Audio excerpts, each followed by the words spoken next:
Alam ko po ang kahalagahan nito dahil ako po ay isang magulang. Subalit, sa akin pong kamulatan, hindi ko po maiwasang namnamin na marahil ay napapanahon na ring ibaba ang edad ng pananagutan o criminal liability.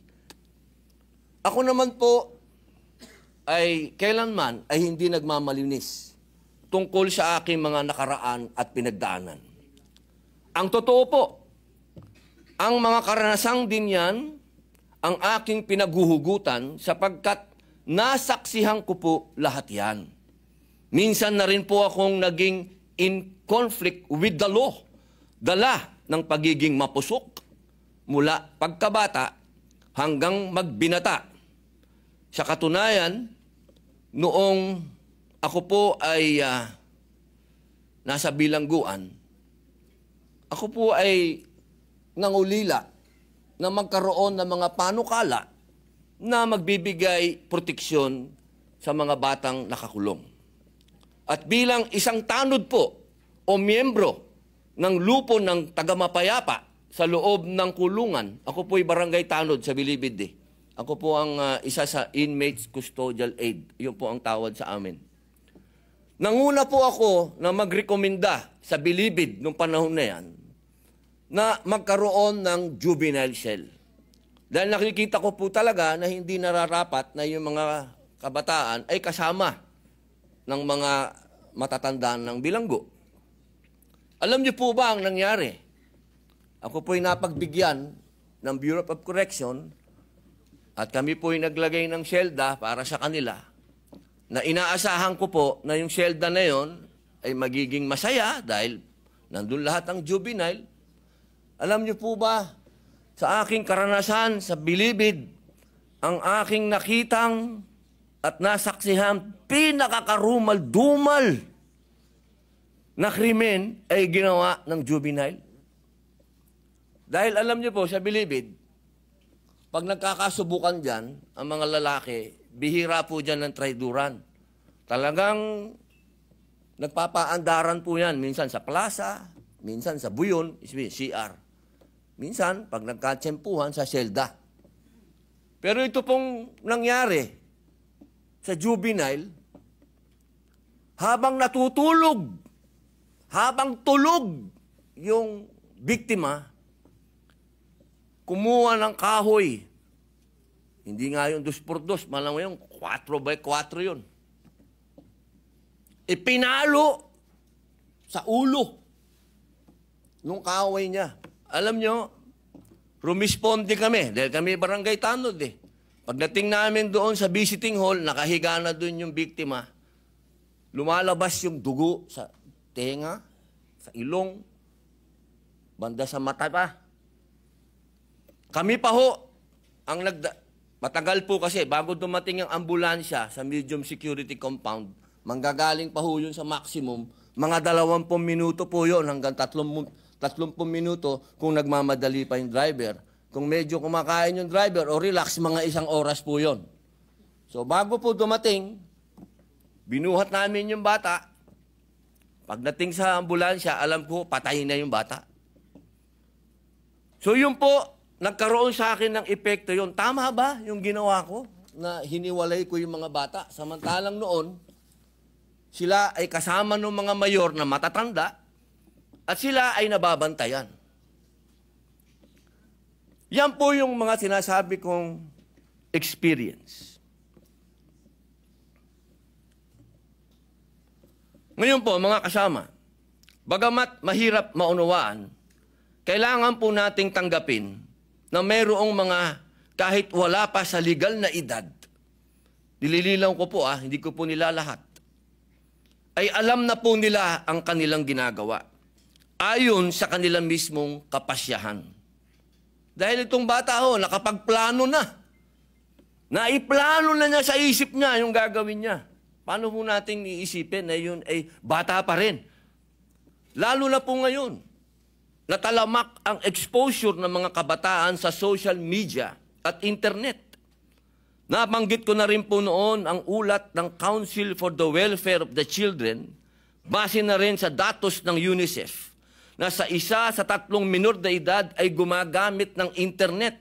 Ayon din po sa National ICT Household Survey, halos 60% ng mga batang edad 10 hanggang 17 taon ay may access at gumagamit ng internet. Mabanggit ko lamang po, maidagdag ko po, alam niyo po ba na sa Australia, bawal lang mag-social media yung mga bata 16 pababa? Dahil nga po sa mga napapanood nila at ginagaya nila katulad po ng rape kay Kai, napanood.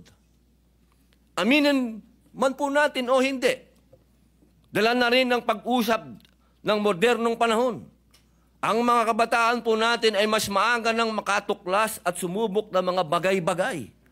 Mas nauunawaan na ng kabataan ang pagkakaiba ng mga katanggap-tanggap at hindi katanggap-tanggap na gawain kumpara noong mga naunang panahon o noong panahon natin.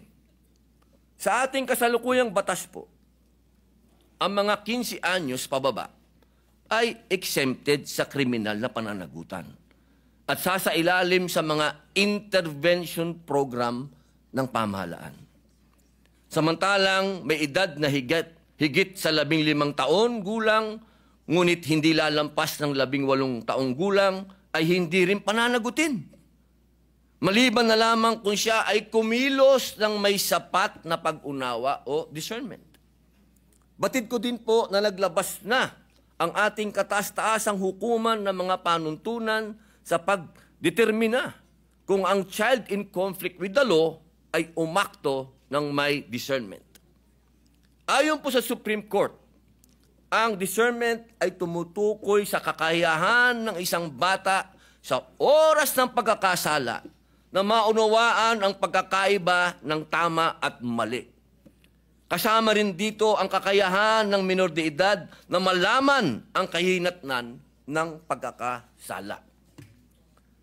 Nakasaad din po sa Juvenile Justice and Welfare Act ang mga batang may edad higit sa 12 hanggang 15 taong gulang na mapatunayang nagsagawa ng mga seryosong paglabag sa batas ay ituturing lamang na neglected child at ipapasok sa pasilidad ng Intensive Juvenile Intervention and Support Center o tinatawag na Bahay Pag-asa.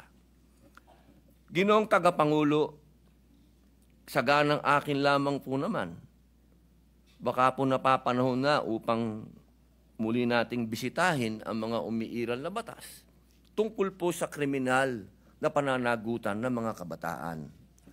Baka po ito ang panahon na upang magkaroon ng mas naaangkop na kahinatnan o consequences ang kanilang mga aksyon sa pamamagitan ng sistema ng hustisya sa ating lipunan. Batid ko po na iba't iba ang magiging reaksyon dito, subalit sa tingin ko ay kailangan na nating suriin ang pagbababa ng edad ng kriminal sa pananagutan hanggang 10 taong gulang po. Pagdating sa karumal-dumal na krimen. Inuulit ko po, kasi marami po akong nabasa, marami pong nagsalita, marami pong nagkwento, na lahat daw po ay in general, gusto ko daw po makulong ng mga bata. Hindi po. Alam niyo po mga kababayan, kung meron pong isang nakakaintindi patungkol sa criminal mind, wala na po sigurong gagaling pa sa akin dito dahil ex-convict ako Hindi ko po yung pinagyayabang. Pero ito pong sinasabi ko ay karanasan ko. Hindi ko po ito nabasa sa libro, hindi ko po ito natutuhan sa teacher, hindi ko po ito na kausap lang ang isang tao o 2 tao, 3 tao. Ako po ay nakulong mismo sa populasyon ng bilangguan. Marami din pong nakulong dyan, pero hindi naman nakulong sa bilangguan talaga, nakasama ka sa populasyon.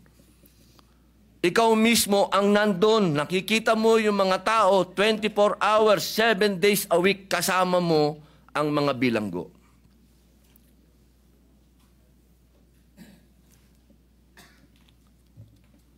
Yan naman po ay kasabihan na dito sa atin. Experience is the best teacher. At dapat din po natin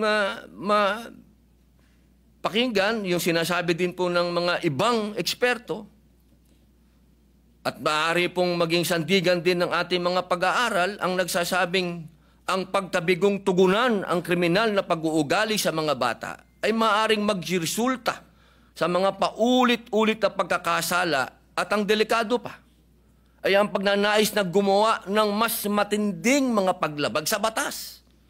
Habang nalalaman nila na sila po ay hindi mananagot sa batas. Maaari po nilang isipin na ang kanilang mga aksyon ay walang tunay na kahinatnan. Katulad po ng napanood po natin kanina sa video, ang linaw po nung sinabi ng mga bata na sila naman daw ay hindi mapaparusahan. Ginoong Tagapangulo, kaya naman ang inyong lingkod ay naghain ng panukalang batas.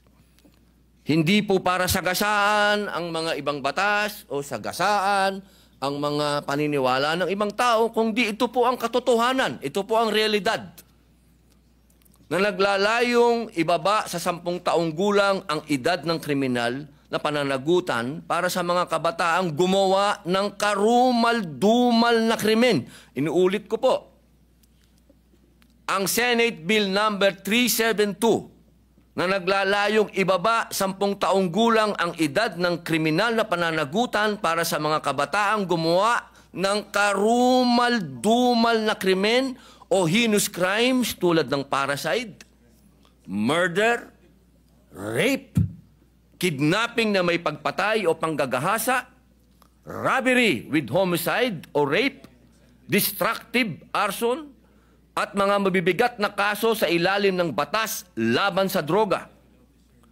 Hindi po ito para sa karaniwang paglabag, kung saan ang iiral pa rin ay ang kasalukuyang probisyon ng batas hinggil sa mga magkakasala na edad 15 hanggang 18 years old. Kung ito'y mahirap pag-usapan, mas mahirap pong pakinggan ang iyak ng mga biktima at pamilya na hanggang ngayon ay humihingi ng hustisya. Hindi po natin isinusulong ang paglabag sa karapatan ng kabataan. Hindi po natin gagawin yan. Pero hindi na rin po natin pwedeng ipikit ang ating mga mata sa katotohanang may mga kabataang kayang magplano at magsagawa ng kahindik-hindik na krimen. Ganito, Ginoong Tagapangulo, uulitin ko po, ang aking panukalang pagbaba ng edad ng kriminal na pananagutan ay para lamang po sa mga karumal-dumal na krimen. Alam ko pong marami ang may gustong magtanong, magpahayag ng saloobin, at sa takdang panahon, pagbukas ng mga pagdinig, bukas po ako sa lahat ng tanong at mungkahi.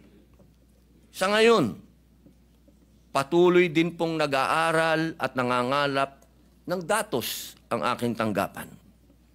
Ako din po ay lubos na naniniwala na sa pangunguna ni Senador Alan Peter Cayetano bilang tagapangulo ng Senate Committee on Justice and Human Rights, ang naturang panukalang batas ay masusing matatalakay batay sa mapagkakatiwalaang datos at sa paraang ganap at naaayon sa itinakdang proseso ng legislation. Hayaan ninyong ibalita ko po na marami na pong punong barangay, mga barangay captain, ang lumapit po sa atin, dito sa ating opisina, sa Senado, upang ipahayag ang kanilang suporta. Ayon po sa kanila, nakikita nila ang importansya ng ating panukalang batas. Dahil sila ang nakakakita sa realidad, sa komunidad, bilang mga unang takbuhan ng ating mga kababayan.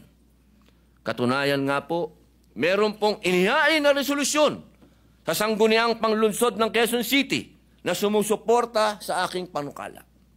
Bilang pagkilala sa pangangailangan na magtaguyod ng balanse sa pagtitiyak na mapanagot ang mga batang nakagawa ng karumal-dumal na krimen nang hindi isinasantabi ang prinsipyo ng rehabilitation, pananagutan ng magulang, at proteksyon sa bata. Napakarami na pong nasabing opinyon at posisyon ukol sa usaping ito. At sa aking panukala, bago pa man masimulan ang proseso ng legislation, ang akin pong pagsamo ay dalhin natin ang isyong ito sa bulwagan ng Senado. Hindi upang tayo po ay mag-away-away, magkagulo, ngunit upang ito po ay marinig. Marinig nawa ng ating mga kinatawan dito ang hinagpis ng mga biktima, ng kanilang mga pamilya at mahal sa buhay. Naway mabuksan ang ating kamalayan sa usaping juvenile justice. Dahil ang batas na naglalayong protektahan ang karapatan ng mga batang nagkasala at kilalanin ang kakayahan nilang magbago, ay dapat ring gumalang sa karapatan ng mga biktima na makakamit ang hustisya. Sa huli po, tayo po ay kinatawan ng lahat ng mamamayang Pilipino. Bilang mga mambabatas, hindi naman po sigurong magiging kalabisan kung bibigyan natin ng pansin at tugon ang nakakabahalang paksa na ito. Lalo't ang mga nabigiging biktima ay mga pangkaraniwang tao, not those who live in the perfect world. Maraming salamat po, Ginoong Pangulo. Thank you, Senator Padilla. Majority Leader. Mr. President, first to interpolate is Senator Raffy Tulfo. I move that he be recognized. Senator Raffy Tulfo is recognized. Thank you, Mr. President. I would like to commend Senator Padilla for his privileged speech, which primarily seeks to improve our peace and order situation. I understand his intention, Mr. President. By my experience in my program, several minors do get involved in criminal activities, and some are even involved in the commission of heinous crimes. The parents and family members of their victims are often left frustrated due to inability to get justice. If we are going to talk about facts, that is a fact. Meron lang po ako yung kwento many years ago. May pumunta sa akin na isang parent from Leyte, if my memory serves me right. Ang kanyang reklamo, yung kanyang 9 years old na anak na babae, ni-rape ng 13 years old na lalaki.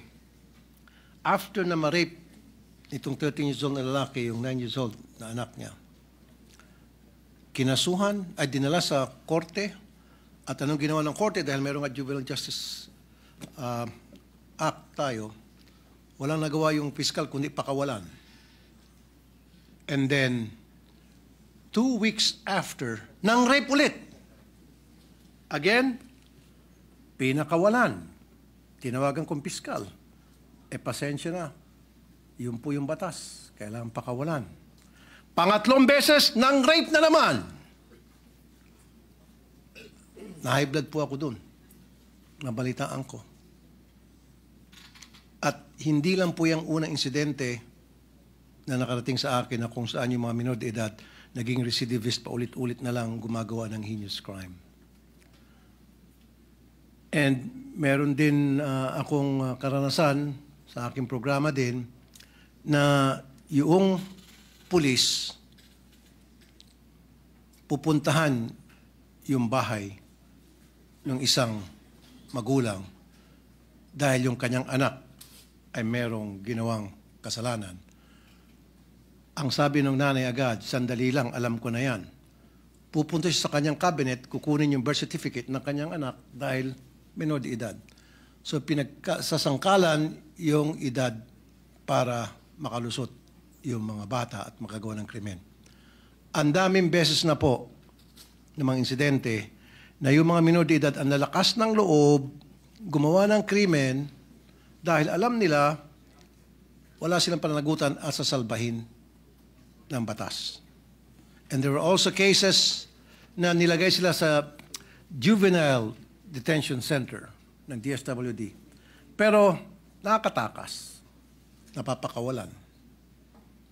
Now, meron lang konting katanungan dito kay Senator Robin Padilla, if you will yield to some questions. Isa pong Sir. pagpapasalamat ang suporta po ninyo at tanong. Okay. Meron na ho ba kayong ginawang pag-aaral kung tama ba yung 10 years old na ibababa natin yung age of pananagutan para yung isang bata ay makulong sa isang heinous crime? Have you conducted studies or are there or meron na buong pang pag-aaral na ginawa Opo. dito? Opo. Ngayon po, nasa oras pa rin po kami ng pagsisiyasat at pagkuha ng mga impormasyon. Ang amin pong binabasihan din po ay yung mga bansa din po na katulad natin na miyembro din po ng United Nations. Alam niyo naman po, may mga batas din po dyan patungkol sa kabataan. Na yung kanila pong mga bansa din, meron din po silang mga batas na ganyan. Katulad po sa Australia, sa UK, at ang iba pong mga bansa din sa ASEAN. Sa ibang bansa nga po sa ASEAN, may 7 years old pa. Opo, doon po sa UK, tsaka sa Australia, 10 years old po ang kanila pong ano. So, makikita po natin na doon po sa mga progresibong bansa din at sa mga kapitbahay po natin, meron na pong mga ganitong batas. Opo. Ang katunayan nga po sa amin pong panukala, hindi rin po namin isinasawalang bahala yung dati pong batas, yung Juvenile Act na yan, sapagkat nakita po namin mapakaganda din po talaga ng batas na ito. Kailangan lamang pong sumabay sa panahon. Opo. Okay. Yung binanggit niyo po, may mga batas na yung age of criminal liability ay napakababa. Halimbawa, yung Belize, 7 years old. Botswana, 8 years old. Brunei, 7 years old. India, 7. Kuwait, 7. Yemen, 7. Zimbabwe, 7. China, 12. Hong Kong, 10. Singapore, 10. Sa US, depende sa states. It varies from 11 to 14 years old. Australia, tama ka, 10 years old. Germany, 14. Sa atin, ilan? Opo, Mr. sa atin President? po, ang pinapanukala po natin ay 10. Pero Pero sa present, ilan ba yung present ngayon, Mr. 15 President? po 15. 15 So po, pinapanukala medyo nyo 10. 15 pababa, wala po silang obligasyon. So ibig sabihin, inahalin tulad niyo po ito sa current age of criminal liability sa Hong Kong na 10 and in Singapore na 10 and Australia 10. So meron kayong pinagbabasihan. Opo, pinagbabasihan po natin. Pero yung atin pong... Medyo mas mataas pa kayo kaysa sa Belize. Buti 10. Sa Belize, 7. Opo. Sa Brunei, 7. India, 7. Kuwait, 7. Opo. Katunayan po, nagiging... Tinitingnan din po natin yung naratibo lagi noong unang batas. Kasi gusto din po natin... Ako, sa totoo lang po, Senator Raffy Idol, talagang nakita ko din po talaga naman na may katwiran yung dating batas, yung batas na umiiral ngayon. Hindi lang po siya tumutugma sa panahon. Kaya sa akin pong palagay, sa amin pong pagsasiyasat, yung 10 po, baka ito yung napapanahon. Ito po yung sa ngayon. Kasi lahat po ng nakikita nating krimen ngayon na nagagawa ng mga bata, nandyan po yung range. Isipin nyo po, meron pa po tayong binasa kanina na gang rape na bababa po sila sa 10 years old. Ito po yung nakakatakot po. Kung ito po ay hindi natin haharapin ngayon, ang sabi nga po ng ibang mga eksperto, baka isipin talaga ng mga bata na okay lang to. Kasi hindi naman tayo makukulong. So in other words, Mr. President, yung gusto mo na ibaba from 15 to 10 na age of criminal liability ay yung para sa mga heinous crime lang. Opo. So kung yung sa mga theft, yung nambugbog, nagnakaw, may ginawang kung ano pang kalokohan, basta't hindi heinous, Balik po tayo balik sa original 15. law. So heinous crime lang Opo, talaga. balik po doon sa original law na ginawa po nila. Opo. Thank you, Mr. President. That's all. Maraming salamat po. Thank you, Senator Tulfo, Majority Leader. Yes, Mr. President, next to interpolate is Senator Ronald Bato de la Rosa. I move that he recognized. Senator Bato de la Rosa is recognized to interpolate. Thank you, Mr. President. Would the good gentleman from Bicol yield to just some clarificatory questions? Opo, isa pong karangalan na katulad po ni Senator Raffy na matagal din pong nasa public service at narinig niya po niya lahat ang mga hinaing ng taong bayan. Kayo naman po ay dating PNP, talaga pong magmula sa mga lugar na malalayo hanggang sa makarating po dito sa Maynila, ay alam niyo na po ang mga nangyayaring krimen. Isa pong malaking karangalan sa akin ang marinig po kayo. Thank you po, good sponsor, Mr. President. Matanong ko lang kung ano sa tingin nyo kung itong sa current situation, ang mga bata, mga minor de edad, walang kinatakutan na batas. Kaya sila patuloy na gumagawa ng krimen. Kung tayo'y gagawa ng batas na babaguhin natin yung current na batas, i-amendar natin yung current na batas at pababawaan natin yung age of criminal liability, do you think magkakaroon ito ng epekto sa utak ng mga kabataan pagdating sa pag-commit ng krimen? Sila ba'y matatakot na, wala na pala tayong exemption, pwede na pala tayong makulong, kaya hindi na tayo gagawa ng krimen? Ganun kaya ba ang magiging epekto ito sa pag-iisip natin mga kabataan? Malakas po ang aking paniniwala. Unang-una po ang pag nangyari po yan, na maamendahan natin at na-aproban po yan at naging batas. Naniniwala po ako na unang makikinabang dyan ay yung magulang. Kasi yung magulang po, yan yung unang konsentidor eh. Katulad nga po nung sinabi ng ating idol, Senator Raffy, ginagamit pa po. Totoo po yun ha. Pati po doon sa Camarines Norte, nung aarestuhin yung bata, ang unang pinakikita po nung magulang ay yung birth certificate. Totoo po yun. Ginagawang tsapa yung birth certificate. So siguro po, mas malinaw ko pong sasabihin sa inyo na kapag ito po ay naging makatotohanan at nangyari yung amenda, ito po ay hindi lang yung bata.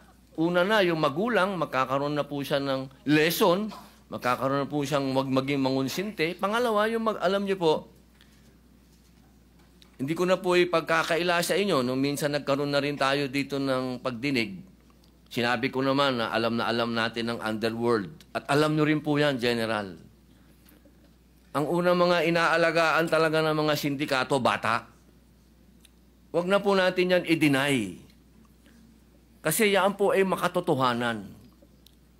Kahit po sa bilangguan, ang unang-unang inaantay na dumating dyan, yung inosente at ignorante, yung walang aral, bata, kasi yan ho'y madaling doktrinahan. Isipin nyo, sa kalsada, sa ngayon, kung itong ganong klaseng paniniwala, ang iyaharap mo sa mga bata, sige, gawin mo yan, hindi ka makukulong. Yung lakas ng loob ng kabataan natin, dadagdagan mo pa ng tsapa. Tsapa yun eh. Hindi ka makukulong. Kaya ang kailangan lamang po natin, may batas na kakatakutan. Hindi lamang po yung bata, unang-una yung magulang, pangalawa yung sindikato. Kasi dapat po nating tingnan lagi yung malaking sakop po nito. At diyan po sa kalsada, tandaan natin, ang vulnerable dyan, bata. At lalo na po, pagdating po dyan, sa usapin ng manonood ka dyan, ng kung ano-ano na napapanood natin sa social media, bata pa rin. Kaya hindi napakahirap tanggapin na pag nakagawa na ng krimen, ang sasabihin sa'yo, bata yan. Pambihira. Saan naman naging bata yung gumawa ng heinous crime? Totoo po yun, Mr. President, good sponsor. I just would like to share with you my personal experience pagdating sa modus operandi ng mga criminal syndicates using bata. Ito po yun. Isa, nung meron kaming, nahuli na puser ng droga, ininterrogate namin kung saan galing yung kanyang supply. Sabi niya, galing daw sa Cotabato. So, paano nakarating sa Davao yung supply na yan? Ganito, sir, ganito. Kuninto sa akin. Yung pala, kahit anong gawin namin checkpoint doon sa border ng Cotabato at ng Davao City, walang mangyayari. Dahil, alam mong ginagawa, meron silang bata na ginagamit. Ang bata, pinapasundo doon sa labas ng boundary, binigay yung cake, cake. Sa loob ng cake, nandun ang shabu, tinago. So, pag bata dadaan sa checkpoint, ano yan? Sir, cake ito, sir. Padala ng deliver doon sa my birthday. So, yun ang ginawa na bata ang ginagamit na courier ng drugs. Now, isa pa, yung akyat bahay gang. Yung akyat bahay gang, hindi ito basta-basta makaakyat sa mga bintana, mga masisikip na lugar. So ang ginagamit nila bata. Meron silang bata na kinakarga para papasukin sa maliit na mga butas. Pag may kapasok sa loob, ma-unlock na yung door ng pintuan, ay yung lock ng pintuan, yun na. Kuha na nila yung mga nanakawin sa loob. Ito pa ngayon ang pinakamatindi. Talagang ginagamit na ang kabataan. Ang problema natin nung na-enact yung batas na yan, I think it's about 2006. Dahan-dahan, nalalaman ng kabataan yung kanilang criminal exemption ay sila ginagamit ng sindikato. Ginagamit ng sindikato. But later on, around 5 to 10 years from the enactment of that law, with all due respect sa involved sa paggawa nitong batas nito, because I know that was enacted before because of the demands of the time. But ito ngayon, nagbago nga, sabi mo nga, nagbago ang panahon. So I think it's about time na i-re-examine na naman natin, i-revisit natin itong batas na ito. Dahil nga, noon, ang mga bata ang ginagamit ng mga sindikato. Pero ngayon, ang mga bata na mismo ang sindikato. Hindi na sila nagpapagamit. Sila na mismo ang organizer sa criminal syndicate. Mga bata. Pag mahuli mo yan, pag imbestigahan mo, wala na sila ituturo na ginagamit lang po kami nitong mga matatanda na mga sindikato, inutusan kami. Sila na mismo. At pag hinuli mo, tama ka, sinabi mo, pag huli mo, pag hawak mo sa bata, bubunot ka sa bulsa yan. Sir, birth certificate ko, less than 18 pa ako. Less than 18 ako, sir. Kaya hindi mo ko pwede arestuin. Yun. Yan ang ginagawa talaga ng mga bata ngayon. Kaya, I hope that it's about time that we revisit this law para naman hindi po mga nasama na nabanggit yung mga list of crimes na nangyayari. Yung recently lang nangyari doon sa Tagum, Davao del Norte, isang estudyante, babae, scholar, pinasok sa bahay ng 2 minor de edad. Mabuti kung ninakawan lang, pinatay pa. Pinatay yung bata. Bago lang doon sa amin sa Davao del Norte. So, I think, I hope na ma-action na natin ito ngayon. Dahil kahit anong gawin mo, kahit anong sabihin, kahit anong dipinsa natin sabihin na maganda yung batas na yan, ginawa yan para sa kapakanan ng mga kabataan. Pero, I think nakikita ko it's already indefensible na sabihin natin na hindi natin na dapat baguhin ang batas na yan. Pag sinabi natin na hindi yan baguhin dahil mali ang pagtingin natin sa sitwasyon. Ako, I've been a policeman for how many years and hanggang nag-retire ako, yan ang palaging reklamo, hindi lang ng pulis, hindi lang ng mga biktima, kundi pati parents mismo. Sabi ng mga parents, katigas ng ulo ng itong anak ko, sir, wala na akong magawa. Hulihin nyo, sir, bitain nyo yan. May mga parents magsabi sa akin, bitain nyo yan, sir, katigas ng ulong bata niyan dahil nga ayaw magpa-disiplina dahil alam nila na mayroong batas silang sinasandalan. Kaya siguro, it's about time lang, Mr. President, good gentleman. Maraming salamat po sa pakikinig mo sa aking sinishare. Thank you po. Thank you, Senator Bato de la Rosa. Okay, Senator Tulfo. Quick lang, Mr. President, kasi hindi doon sa katanungan ni Sen Bato kay Senator Padilla na kung itong batas ba na ito na gusto maamendahan ni Senator Robin Padilla na ibababa sa 10 years old yung criminal liability, kung ito ba'y magiging deterrent, will it stop the minors from committing crimes? Para sa akin, ang sagot doon is yes and no. No, magkakaroon pa rin ng mga kriminal ng mga bata. Magkakaroon. And yes, yung mga bata na nakagawa na ng krimen, hindi na siya pwedeng umulit dahil nakakulong na siya. Sa present setup, yung mga minor de edad na mga loko-loko, they keep on committing crime time and time and time and time and time and time again sapagkat hindi sila pwede makulong. Paulit-ulit sila nakagawa ng krimen. Ngayon, kung dito sa batas na pinopropose ni Senator Robin Padilla, one strike ka lang. Gumawa ka ng krimen na heinous, kulong ka na, hindi ka na makaulit. Thank you, Mr. President. Maraming salamat po. Thank you, Senator Rafi, Majority Leader. Yes, Mr. President, next to interpolate is Senator Francis Kiko Pangilinan. I move that he be recognized. The main author of the Juvenile Delinquency Act, Senator Pangilinan. Ginoong Pangulo, bago po umpisa si Senator Kiko, gusto ko lamang po siyang batiin at siya na po ang chairman ng Constitutional Amendments and Revision. At maraming salamat din sa dating chairman ng Constitutional Amendments Committee. Magandang araw sa kanila lahat. Kung maaari po bang magtanong ng ilang mga katanungan sa ating nagbigay ng kanyang privilege. Opo. Unang-una, nagpapasalamat tayo na ito'y naisiwalat ng ating kasamahan sa Senado, yung usapin ng Juvenile Justice Welfare Law of 2006 and amended noong 2013. Una sa lahat, tayo ay nakikiisa sa kanya sa usapin ng pangangailangan ng hustisya, lalo na sa mga naging biktima ng mga krimen o kaya mga kilos ng mga kabataang nasasangkot o minor de edad na nasasangkot sa criminal activities. Tama lang na dapat ang mga nagkasala ay nananagot.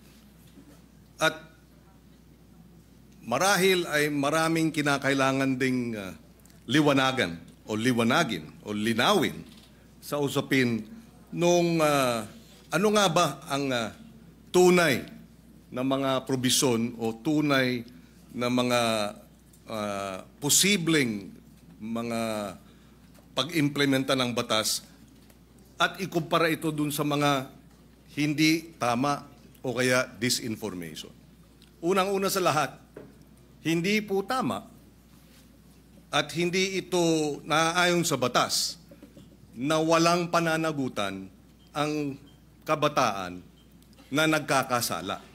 Number 1. Number 2, hindi rin tama na ang nagkasala sa batas na menor de edad ay dapat pakawalan.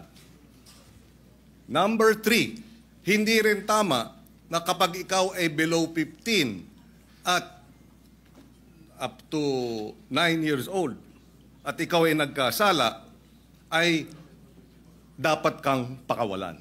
Maliwanag, noong 2006 na ipasa yung batas, nakita ang ilang mga naging problema sa implementasyon ng batas.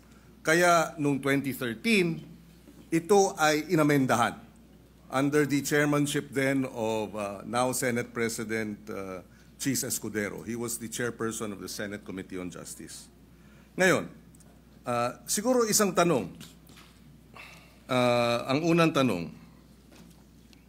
maaari bang masabi na oo, may kakulangan ng batas,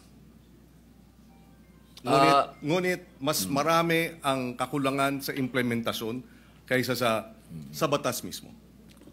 Una po, linawin ko po sa ating kaibigan, Senator Kiko Pangilinan, wala po akong sinabi na kulang ang batas. Ang sabi ko po ay napakaganda ng batas na ito. Hindi lang po siya napapanahon ngayon. Sa pangalawang tanong po, totoo po yan sa maiksing panahon ko po dito sa Senado, napakadami pong magagandang batas. Sobrang gagandang batas, hindi po talaga na-implement. Hindi lang po sa usapin na ito. Usapin lang ng agrikultura, number 1 na yun. Public information, number 2 na yun. Pero ito pong tanong niyo po, totoo po yan. Implementasyon ang kulang. Pero alam niyo naman po sa buhay ng... Ito lang po, opinion ko lang po ito, no? Dahil ako po ay hindi ko naman po itinatago na tayo po'y galing dyan sa ganyang klaseng buhay. Yung mga ganito po kasi, alam nyo, minsan iisipin natin ang mga kriminal bobo, kriminal tanga, kriminal walang isip. Gusto ko pong sabihin sa inyo, nagkakamali po tayo. Yan ho ang mga pinaka may brilliant mind, ano? kung gusto nilang gumawa ng krimen at gusto nilang gamitin po talaga yung mga bata, talaga pong magagamit po nila. Kaya ulitin ko po, Senator Kiko, wala po akong nakitang hindi maganda sa batas po ninyo. Ako po'y naniniwala dito sa batas po ninyo. Kaya lang po, kailangan po natin mag-adjust po sa panahon po ngayon. Maraming salamat sa paliwanag at sa kasagutan. Kanina nabanggit nung in-interview na kabataan na kaya nila ginawa yung batas, yung kriminalidad. Kaya sila gumawa ng krimen ay dahil hindi sila mapaparusahan. Tama yun, hindi ba? Tama yung kanilang, yung bitiw na salita. Tama ba yun sa ilalim ng batas na pag sila'y gumawa ng kriminalidad o krimen ay hindi sila mapaparusahan? Sa usapin po ng, kasi ganito po yan, napakaganda po nung inyo pong katanungan.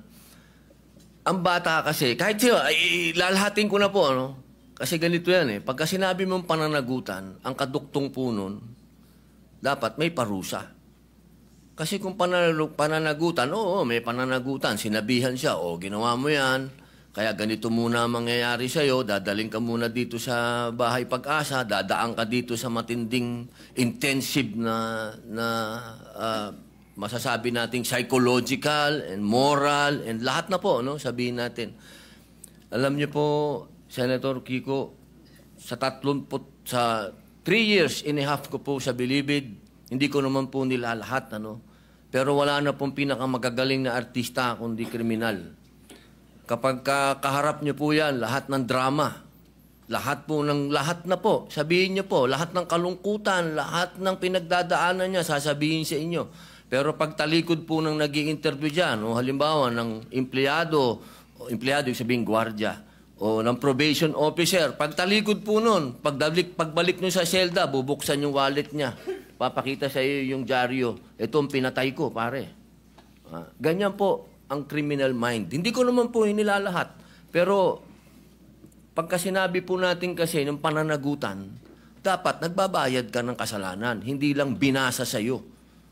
Hindi yung parang gumawa ka ng isang karumal-dumal na krimen, ito po nakita ko po ito dahil ako po ay kagyat na pumunta sa Camarines Norte nung ni-rape nila yung batang, ano po ito Senator Kiko magkakaibigan po ito.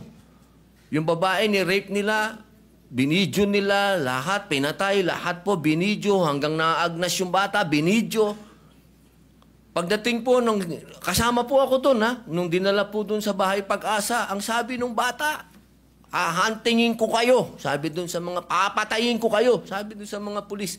Ilang taon yung batang yun? 13 po. At ilang taon yung, grupo sila, hindi ba? Grupo po. 13, 15, yung isa po, 16. Yung bata pong ni-rape nila, 13 din. Yes. Okay. Kaya ako tinatanong yun, dahil yung bitiw na salita ng bata dito sa video na sinasabing ginawa namin ng krimen dahil alam namin hindi kami mapaparusahan, ay maling impormasyon. Hindi tama na hindi sila mapaparusahan. At yung mga edad 16, 15, oo, menor de edad, pero maliwanag sa batas na maaari silang litisin bilang mga nasa hustong gulang na kapag napatunayan na meron silang discernment. At ang katunayan niyan, yung magwad killings, dahil sila ay menor de edad nung naganap, pero sila ay 16 at 17, sila ay nilitis bilang mga nasa hustong gulang at sila ay nakakulong ngayon. In other words, hindi tama yung sinasabi na dahil menor de edad, hindi pwedeng parusahan. Dahil yung dalawang involved sa magwad killings, pinarusahan. Nakakulong ngayon. Yun ang puntong isa. Ayaw nating mangyari ang mga ito. Dapat lang mabigyan ng hustisya ang mga biktima ng karumal-dumal na krimen na galing sa menor de edad. Subalit hindi tama pag sinabing kapag menor de edad, dapat pakawalan, number 1, dahil pag pinakawalan yan, labag sa batas yan, at dapat parusahan yung mga nagpapakawala ng mga menor de edad na nagkasala. Yan ang batas. Iba ang batas, iba naman ang implementasyon. Yung nagsasabi namang pinakikita yung birth certificate, may pananagutan din ang mga magulang sa ilalim ng batas. At yung mga gumagamit ay yung maximum na maaaring maging parusa dun sa krimen na isinagawa ng mga bata at ginamit ng mga sindikato. Ito'y madaling sabihin, parusahan yung bata, ginagamit ng mga sindikato. Bakit hindi habulin yung mga sindikato? Kasi mas madaling parusahan yung bata. Mahirap parusahan yung mga sindikato. Dahil yun, makapangyarihan. Yung bata, vulnerable. Ginamit na ng mga sindikato, exploited na, biktima na, dahil ginagamit at kinakasangkapan, at mabibiktima ulit ng Estado dahil kailangan silang parusahan at ikulong. Kaya kinakailangan marahil ay balansehin natin. Sa usapin ng unang-una, yun nga ba talaga ang sinasabi ng batas? Allow me to read some of the provisions. Parents shall be liable for damages unless they prove to the satisfaction of the court that they were exercising reasonable supervision over the child. Ibig sabihin, may pananagutan ang mga bata, ang mga magulang. Meron ding maliwanag na usapin. Pananagutan ng mga gumagamit sa bata, Section 20C. Any person who in the commission of a crime makes use, takes advantage of, or profits from the use of children, including any person who abuses his authority over the child, shall be, or instigate the commission of the crime, shall be imposed the penalty prescribed by law for the crime committed in its maximum period.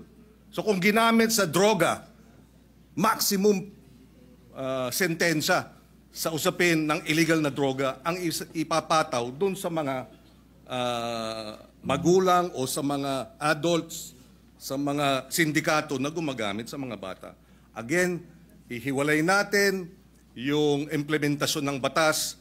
Kung mayroong mga kakulungan, dapat managot sila.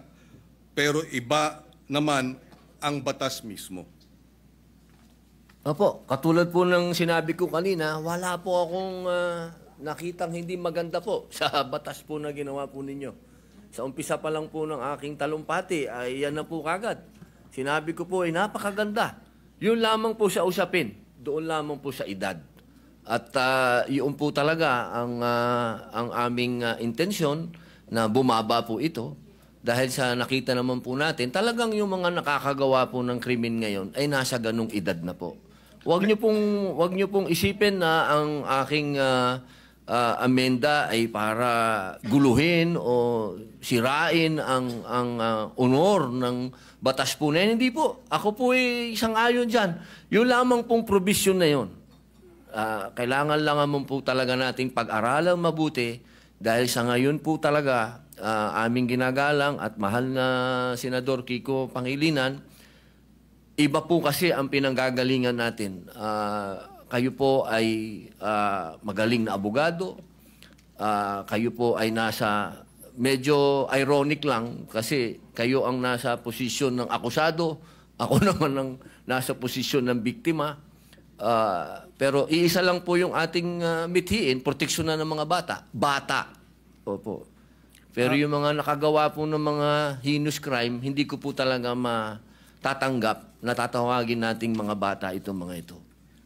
Tama po yan. At kaya nga nakalagay din sa batas, kung sila ay kumilos at magkaroon ng discernment at kumilos na parang mga tulad ng mga nasa hustong gulang na, from 18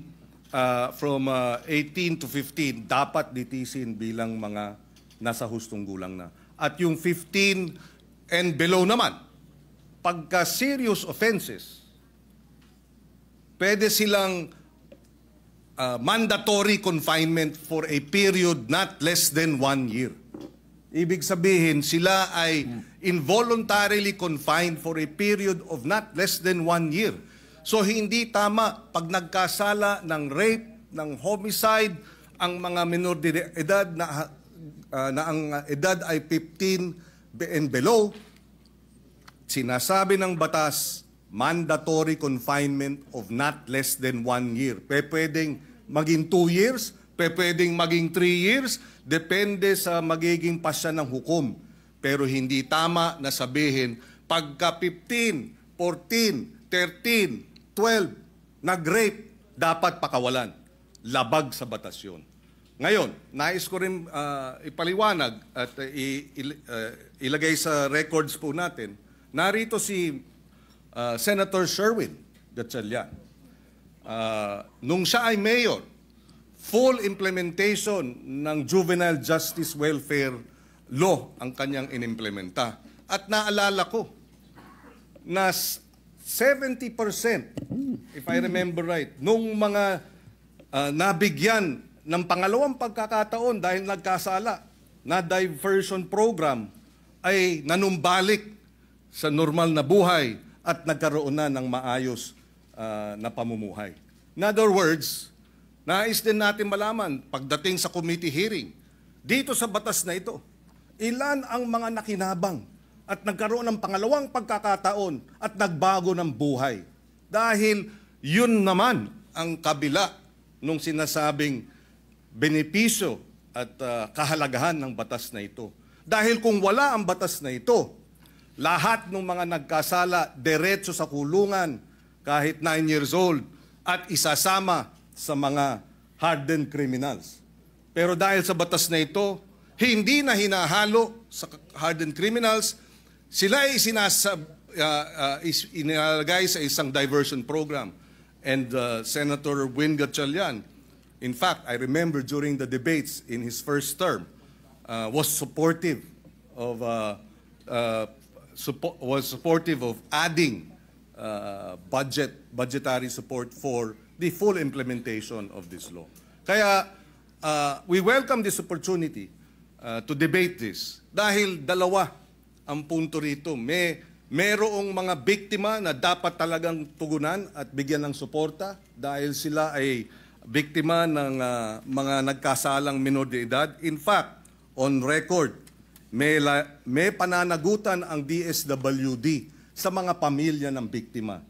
Nakalagay yan sa batas na kinakailangan bigyan ng assistance, counseling ng DSWD ang pamilya, kamag-anakan ng mga naging biktima ng karumal-dumal na krimen at iba pang mga kriminalidad na kilos ng mga minor de edad. And therefore, we welcome this opportunity na magkaroon talaga ng diskusyon, makita ang maganda sa batas, makita ang kakulangan sa implementasyon, at tingnan din natin itong usapin ng lowering of the age. Ako, ang punto ko, palagay ko, masyadong mababa ang 10 years old. Although even if you're 10 years old, again, uulitin ko, at ikaw ay nag-commit ng rape, minimum 1 year mandatory confinement. Pwedeng ma-extend dahil yan naman ang sinasabi ng batas. Ako po ay naliligayahan sapagkat kayo po ay bukas sa debate at pagdiskusyonan. Yan naman po yung lagi naman natin dito yan sa Senado. Tayo'y open sa kahit anong amendment, sa kahit anong gusto nyo pong gawin.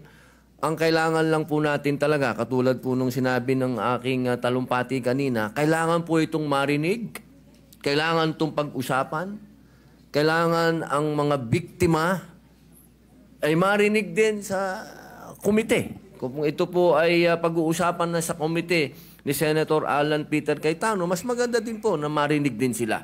Alam nyo, mahal na kaibigan, Senador Kiko Pangilinan, yung pagkakataon na ang kabataan po natin sa ngayon, kapag sila ay nakita nila, kasi na tayo easy-easy lang, At alam naman natin na kayo po mismo ang nagsabi, may problema sa implementasyon at napanood pa nila ngayon yan. Nako, lalo na naman lalakas po ang mga loob ng mga sindikatong bata. Ako po'y kaninang-kanina, habang nag-uusap po kami ng aking legis, sabi ko sa kanila kanina, alam niyo kung yung mga brilliant mind na mga criminal minds na yan, kung ito ay kanilang i-exploit, talagang mag-aalaga ka talaga ng mga batang wala na sa kanilang pag-iisip. Ito lang pong pagpapababa natin ng edad, ito po ay kailangan meron din tayong ganong warning na sana po buksan din po natin ang isip natin sa usapin ng kailangan na. Hindi po wala kang kailanman nasasabihin sa inyong ako'y kontra sa mga bata o ano, hindi. Doon lang ako sa karumal-dumal, doon lang ako sa hinus. Doon lang ako sa hindi masikmura. Ako na to, ha? Ako na po ito, hindi ko masikmura. Si Robin na po ako, ha? Nakita ko na ang worst of the worst. Sabihin nyo na. Pero ako hindi ko masikmura. Yun lang po ang punto ko. Wala ako ditong kahit kailan wala ako ditong kinokontrang personal o ano, wala. Ako kung ano lang ang nasa kalsada, kung ano lang ang nasa 8% ng ating mga taong bayan, kung ano ang nararanasan ng mga naghihikahos sa mga lugar na ang kahirapan po talaga at ang mga kalukuhan at ang mga nandyan na ho talaga, ito po inilalatag ko sa inyo. Ako na po yung boses niyan. Kahit po sa sinasabi natin, makukulong yan, madadala doon. Alam nyo, ang isa ho dapat natin pinag-uusapan kung magkakaroon tayo talaga ng youth detention center. Kasi ako po talaga, patawarin nyo po ako, kung itong mga gumagawa ng ganitong kasalanan, hindi po yan pwedeng hindi mangulungan. At sinasabi nyo po, nandyan sa batas nyo yan, naniniwala po ako na dapat silang mangulungan talaga. Ang problema, hindi po nangyayari. Hindi po talaga. At yaan po ang nangyayari sa ground. Narinig nyo naman po ang sinabi din ng ating kasama ni si Senator Raffy, talaga pong may problema sa implementasyon. Kaya sana po kapag tayo po'y nag-hearing, nag-usap-usap, wag po nating isipin na yung batas po ninyo ay hindi po, never ko po yung gagawin, sir. Never. Ako po, gusto ko po magtulungan po tayo para masaayos po natin kung ano ang future ng ating mga kabataan, kung saan ang direksyon po nila. Katulad po ninyo ako, sumasama po ako sa inyo. Yun lamang po, ang dala ko po sa inyo ay point of view ng ibang naratibo naman. Naratibo po yan ng isang taong nakulong. Nakita ko, mga mata ko, ako po mismo, nung binanggit na ni Senator Bato, kanina, yung patungkol sa mga akyat bahay. Hindi naman po ako naging akyat bahay, pero pag nabasa niyo po yung aking biography, nakita niyo po yan, talagang nagamit po tayo, talaga ng mga sindikato, nung ako'y bata. Kaya alam ko po ang pasikot-sikot talaga ng mentalidad na to. Kaya sana po, sa usapin na yon, makinig din po kayo sa akin. Total, malinaw naman po na tayo po ay binigyan ng pahintulot ng konstitusyon. Ang sabi, hindi naman lahat pwede kayo abogado dyan. May iba't iba kayong pwedeng magsasaka, pwedeng artista, pwedeng ex-convict. Dahil naniniwala ang saligang batas na lahat po tayo ay may mako-contribute dito, sa plenaryo na to, dito sa institusyon na to. At ito po ang aking pinaniniwalaan. Ito po siguro ang magiging contribution ko sa inyo. Nasabihin po sa inyo kung ano talaga ang estado ng ating criminal mind. Kasi talaga po yan, Wala na po tayong magagawa. Tanggapin na natin na nandito yan at paano natin naharapin. Sabi nga po, oo, pwedeng maging deterrent, pwedeng hindi. Ang kailangan lang po talaga ay malinawan natin na may parusa. At sabi naman nyo, sa batas ninyo, malinaw ang parusa. Ang problema po, hindi yan ang nangyayari sa ground. Kaya kailangan po talaga nating revisahin. Kailangan po natin talagang pag-usapan. Kailangan po nating upuan. Kailangan natin itong pag-usapan ngayon na. Huwag nating i-delay. Ang hinihiling po natin, mag-hearing na. Pag-usapan. They do not know how to handle it. Wala po silang kulungan sa presinto para sa mga bata. Natatakot po sila. Ang option po nila, when I was a reporter, Mr. President, tinatawagan ng magulang. Nay, tay, kunin niyo anak niyo dito. Ito po yung nagnakaw, ito po yung nakipagbugbugan, ito po yung ganito, gumahasa. Mag-usap na lang kayo. I'll give you also case in point, Mr. President. Yung ating pong juvenile facility at saka bahay pag-asa kung tawagin, I'll cite you an example. Sa Region 3 po sa Pampanga, meron po silang bahay pag-asa. Unfortunately, nung binisita ko po ito, yung isang building ay para po doon sa biktima. Kailangan niya pong mag-ika psychological treatment dahil ginahasa po siya. Yung bata po ay 13 years old, yung suspect 15, magbabarkada. Alam niyo kung saan nakakulong yung suspect? Abay, 10 metro lang po ang layo doon sa rehabilitation center ng biktima. Dahil sabi, wala pong pondo, sir eh. So nagkikita po yung biktima at saka suspect, Mr. President. Araw-araw pag kumain sila, kinakantsawan pa ng suspect yung biktima. Yun po yung masakit ho doon eh. So hindi lalong natutroma yung biktima. So we really need to look at this and review this law. Are we ready? Because right now, Mr. President, we are not ready. Kasi po kulang ang ating facilities. Yun lamang po, Mr. President. Salamat po. Thank you, Senator Erwin, Majority Leader. Mr. President, Senator Alan Cayetano would like to make a short manifestation. Senator Alan Peter Cayetano is recognized.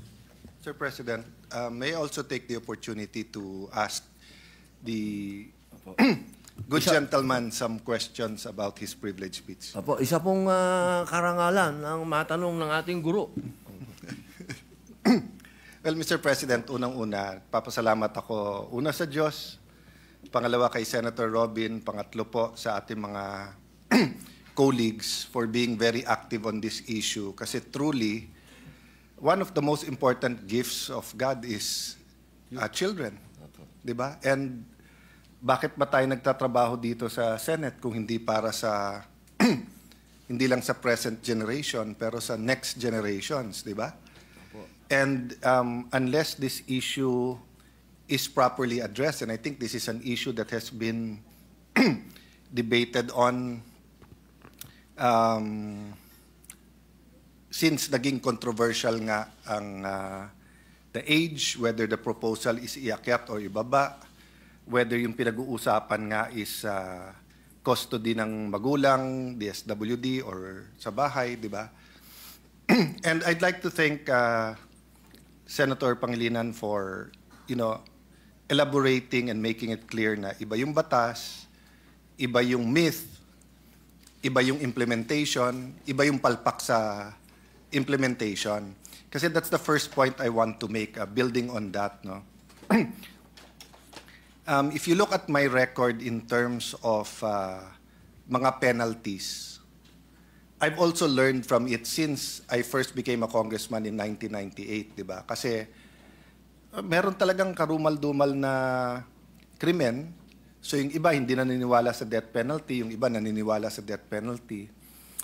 Yung talamak naman na corruption, sabi nga ni Senator JV, ang ating majority leader ngayon, na hindi pwedeng i-expose lang, hindi pwedeng pagalitan, ipahiya. Dapat yan kasuhan at ikulong. Diba? So, what criminology or yung sciences have taught us that it is the certainty of two things. One, the certainty na mahuhuli ka. And number two, yung certainty na paparusahan ka. So kahit gawin mong death penalty ang jaywalking, kung ang tingin ng tao, wala namang papatay sa atin, jaywalking yan, di ba? Pero kahit yan ay pitik sa tenga. Pero kung sigurado nilang huhulihin ka at siguradong pipitikin ka sa tenga, mas papakinggan yon. So, yun yung una kong tanong na, do you have a sense, given your experience, both nung riding high as the first Robin Padilla na nakilala namin sa sinihan, no? Whether it's the bad boy or whether it's the charming romantic. Secondly, when you were in jail. And thirdly, when you left jail. And fourthly, ngayon na senador ka na, experience mo ba na parang ang dating sa mga minor de edad, hindi naman tayo huhulihin at hindi naman tayo paparusahan?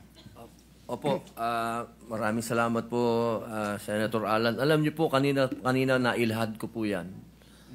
Noong ako po ay 10 years old, siyempre po, ang lagi nating nasa isip, anak ka ng gobernador, malakas ka. So, pag hinuhuli kami ng pulis po, lagi tayong nakakalabas. So, nandun po yung sinasabi ninyong hindi ako makukulong kasi meron akong sandigan. Opo. Kaya po yung hanggang sa nag-artista po ako, ganun pa din po ang nangyari dahil tayo po'y napalapit naman sa isang pangulo at yung pangulo na yon naging sa bandang huli, pinakulong din po niya tayo pero konsentidor din nung una. Opo, no? Kaya po, nasasabi ko, tama po yung sinabi ninyo na hanggat hindi ka naniniwala na makukulong ka at mapaparusahan ka, dire-diretso po yun. Let me appreciate both your humility. Opo. Narinig ko yung sinabi, yung tama naman yung dinidiscuss dito, sa'yo naman ay personal experience. Opo. And let me also appreciate yung, ang sinasabi mo kasi yung nangyayari sa kalye, yung appreciation eh. Opo. So, may laban between the intellectual and the upper middle class and those in the gated societies versus what's happening in the streets. Opo. At sinasabi mo, hindi lang in the streets of Metro Davao, Metro Cebu, Baguio, capitals ng ating mga probinsya, but Metro Manila, but it's happening even in rural areas, no? Opo. So the point I want to make, Mr. President, is kasi mahilig tayong kumopya, partly colonial mentality dahil mahigit 300 years tayo under the Spanish rule, although administered by Mexico, and the American rule, no? Partly also because siguro mahaba history nila sa human rights, but kung makikita mo kasi sa West, ang kanilang focus ay individual rights. Yung individual. So, wala akong I accept and I respect and I agree. Tignan yung bata. Importante yung bata. Importante yung hindi lang punishment, pero importante din yung rehabilitation, etc. But in Asian societies, Eastern societies, may emphasis on the family, may emphasis on society, in the barangay, kaya nga bayanihan eh, di ba? So ang punto ko, parang nawala kasi yung emphasis na kung ano man ang magiging akma, whether it's better implementation of the law or whether it's amendment of the law, whatever happens, dapat malinaw, matanda man o matanda, that you cannot do the crime if you cannot do the time. Opo. Di ba? Opo. Kung hindi mo kayang pagbayaran yung consequence ng action mo, I think it was Bishop Pastor Peter Tanchi who always said na, you're free to make a decision, but you are not free to decide ano yung consequence ng decision mo. Di ba? So kung teenager ka, gusto mo maging sexually active, nasa iyo yun. Pero pag nabuntis, wala kang ibang sisisihin. Kung ikaw yung lalaki, ikaw nakabuntis. Kung ikaw babae, nabuntis ka.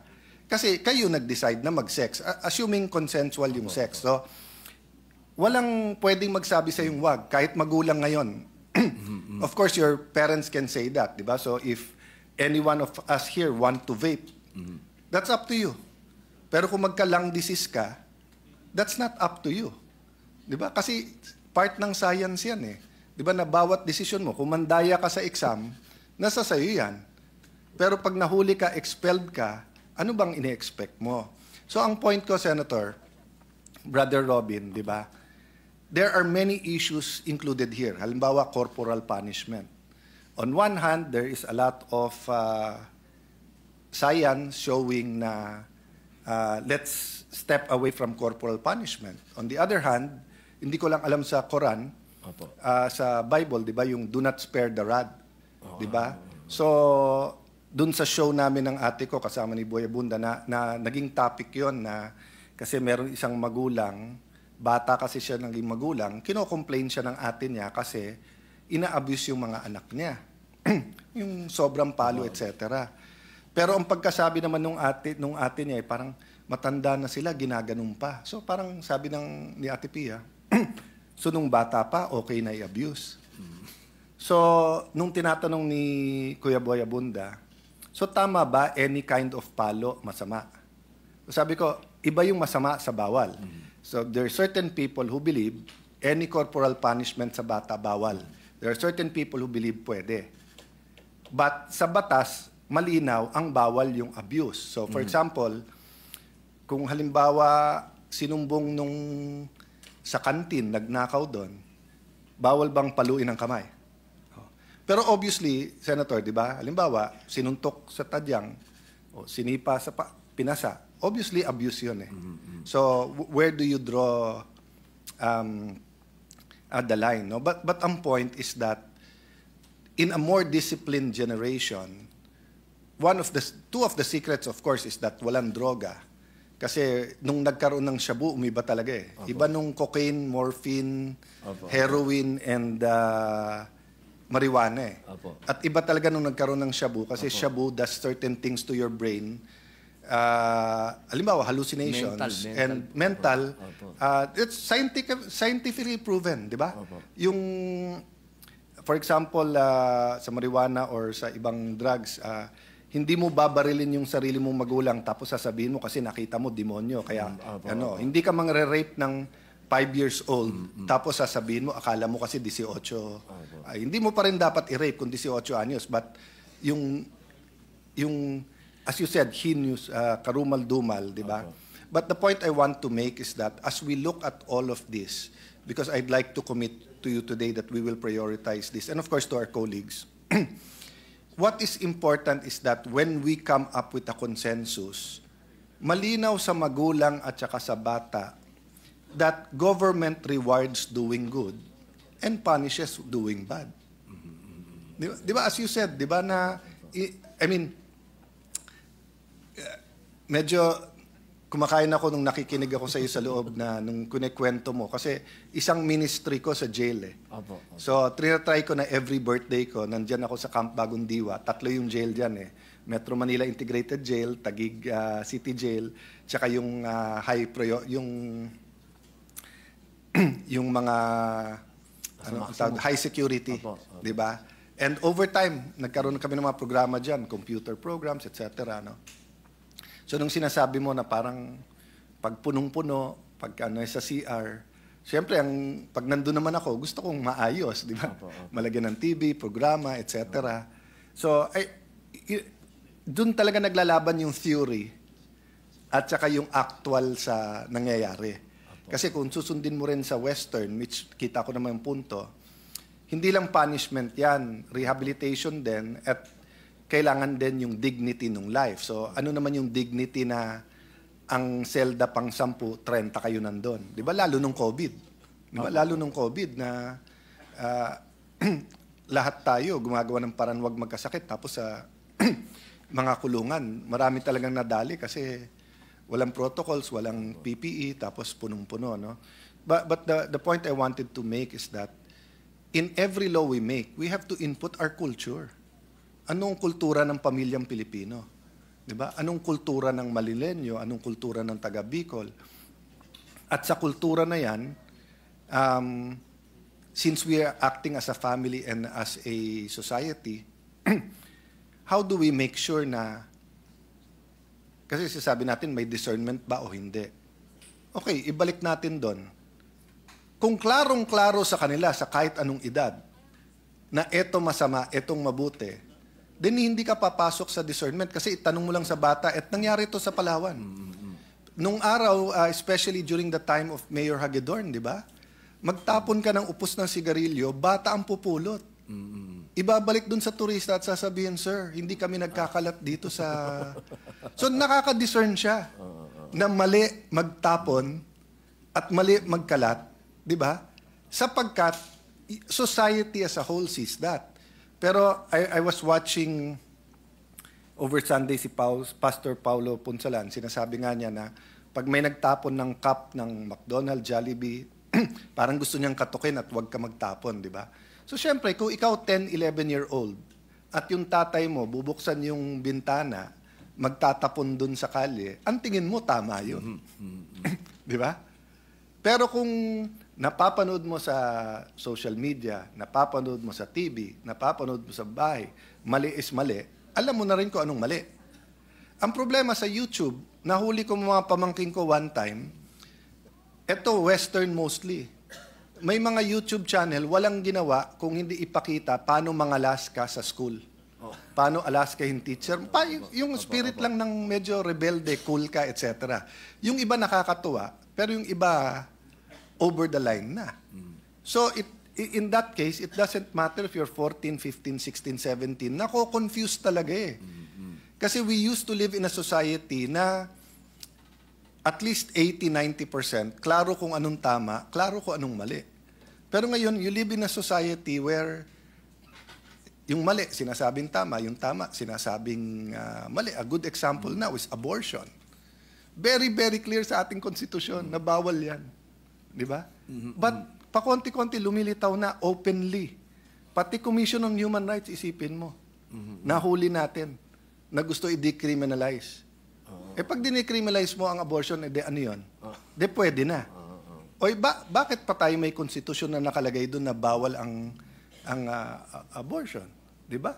So, my point, Your Honor, is number one, when we deal with this discussion, I hope we can discuss then how we handle it not only as a country, but families, society. So how can we also strengthen Filipino families? Ano ba kailangan ng mga magulang ngayon na tulong para maturuan din ng tama yung mga anak, di ba? So, siguro, 100 beses mo na bringing up dito, rightly so, na panay SOCMED at panay phone ang hawak ng bata. Opo. Kasi sa mga highly urbanized cities, half day ang school eh.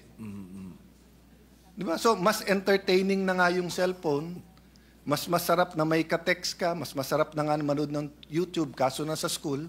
Tapos nasa school ka, 3-4 na oras, instead of the whole day. So what do we expect? No? So anyway, let me stop there because I'm sure we will be getting experts, not only legal, we'll be discussing all avenues of this. I'm very thankful that Senator Tulfo shared his experience sa DSWD sapagkat iba yung sabihin natin may pondo dyan, bahala na kayo eh. Siya experience yun. So, which goes to my last area of asking you lang yung opinion mo, no? Kailangan ba ito one size fits all? Kasi napapansin ko, in my experience sa gobyerno na matagal-tagal na. Last question na to, Senator Erwin. I know may privilege speech ka pa. So, kung hindi natin kayang gawin sa buong Pilipinas, halimbawa, hindi natin kaya magtayo ng bahay pag-asa sa buong Pilipinas, wala na lang tayong ginagawa. Hindi natin amendahan yung batas, hindi rin naman natin ginagawa. Ang gumagawa lang yung may kaya, yung mga cities na merong pera. Ganon din, halimbawa, sa K-12. Hindi natin tinanong bawat region at bawat probinsya, kaya nyo ba? And then pag sinabing hindi muna, wag muna kayong kasali. So, would you also be open that there will be certain areas that will pilot certain ideas? Or halimbawa, yung idea mo na iba yung bahay pag-asa wherein it deals with non-heinous crimes and deals with the kind of intervention that leans towards more on letting them discern kung ano tama at mali.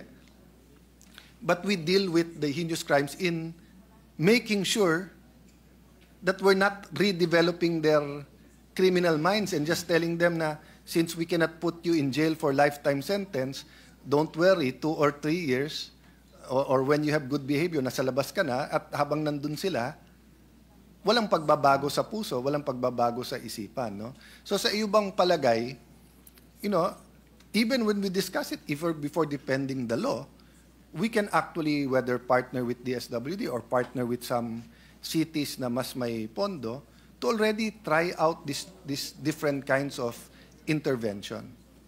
Opo, napakaganda po ng inyong minungkahi, Guro. Kasi talagang ako po ay naniniwala pagdating po sa heinous crime. Opo. Hindi po dadating ang pagbabago hanggat walang realization.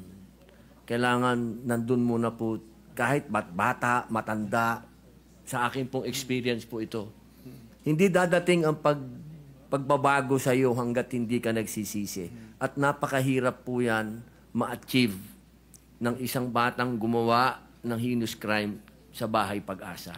Hindi po niya yun kailanman mararamdaman doon. Kailangan po talaga merong youth detention center at kung dumating na po yung punto na nakita natin talaga na meron na siya talagang intensyon na magbago, doon po pwedeng pumasok yung...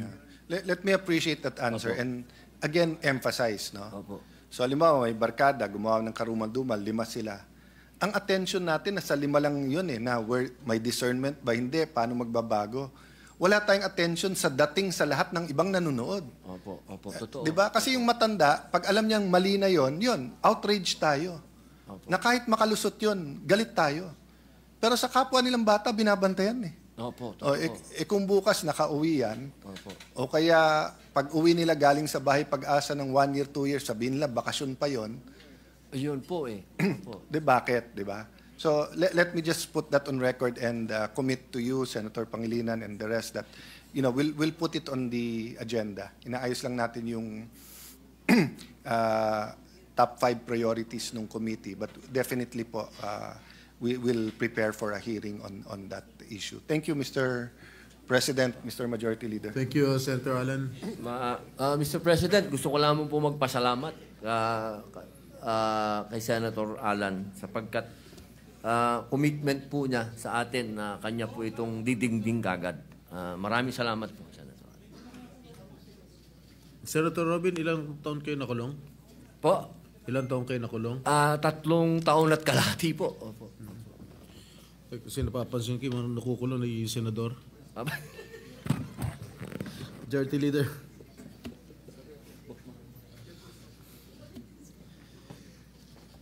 Mr. President, I move that we refer the privileged speech of Senator Robin Hood Padilla and all the interpellations and manifestations thereof to the Committee on Justice and Human Rights. So Any move, Mr. President. objection? There being none, motion is approved.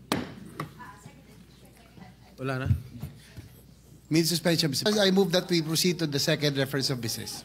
Secretary, please read the reference of business. Second additional reference to business resolutions, resolution number 64, directing the Senate Committee on Migrant Workers to conduct an inquiry on the availability and accessibility of regular medical checkups for OFWs while abroad and upon their return to the Philippines, with the end in view of ensuring the continued protection of their health and well-being and strengthening government support mechanisms for their welfare, Senator Tulfo R. Migrant workers. 65, resolution urging the Committee on Sustainable Development Goals, Innovation and Futures Thinking to conduct an inquiry into the Philippines' progress in achieving the Sustainable Development Goals by 2030, Senator Cayetano P. Sustainable Development Goals, Innovation and Futures Thinking.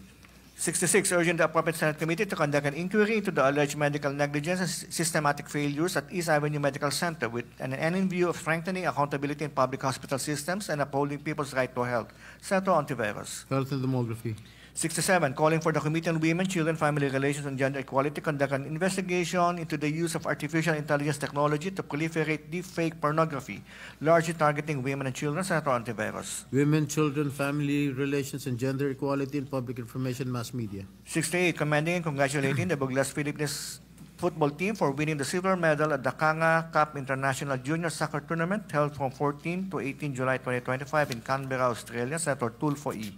Rules. 69, directing the appropriate Senate committee to conduct an investigation on the alleged scam perpetrated by travel agencies against Muslim Filipinos who wish to perform the Hajj, with the end in view of strengthening the regulatory framework for Hajj-related travel agencies and ensuring protection of pilgrims from exploitation and fraud. Senator Tulfo E.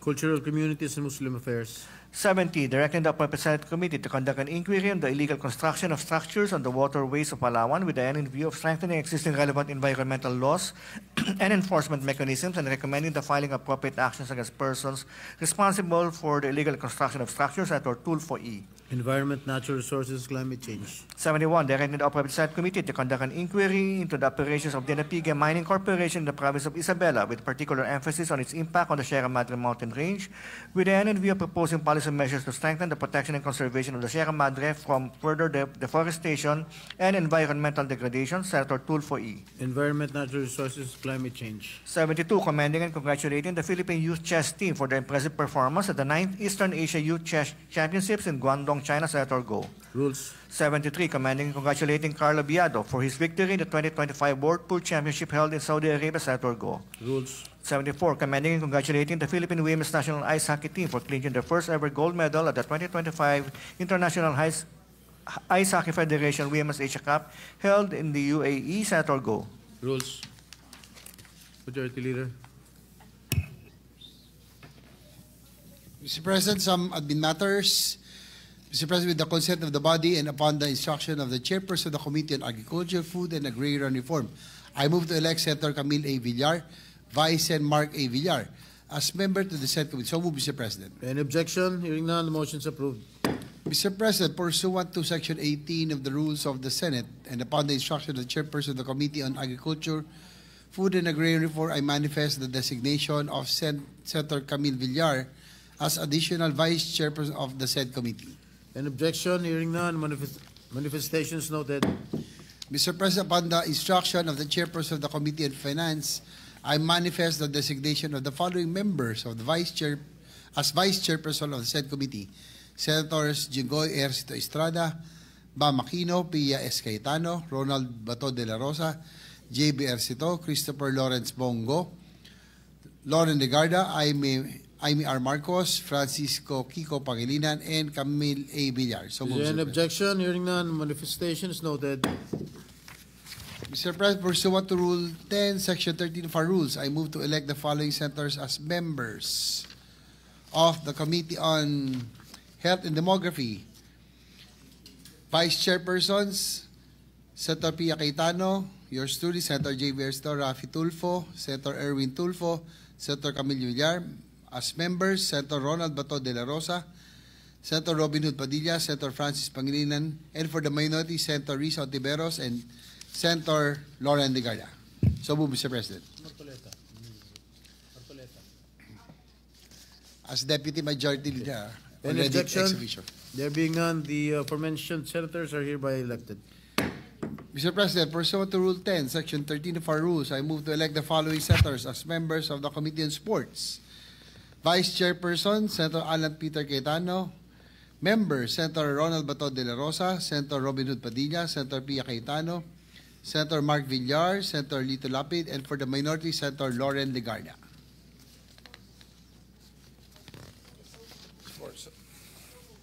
So, Mr. President. Any objection? There being none, the aforementioned senators are hereby elected.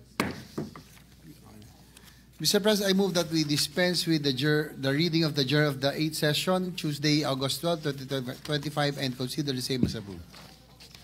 Meron pa youth, di ba? Youth, wala na?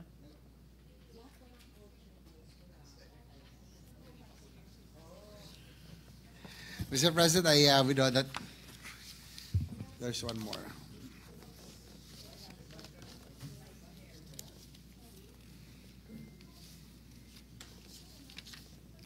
Mr. President, pursuant to Rule 10, Section 13 of our rules, I move to elect the following senators as members of the Committee on Youth.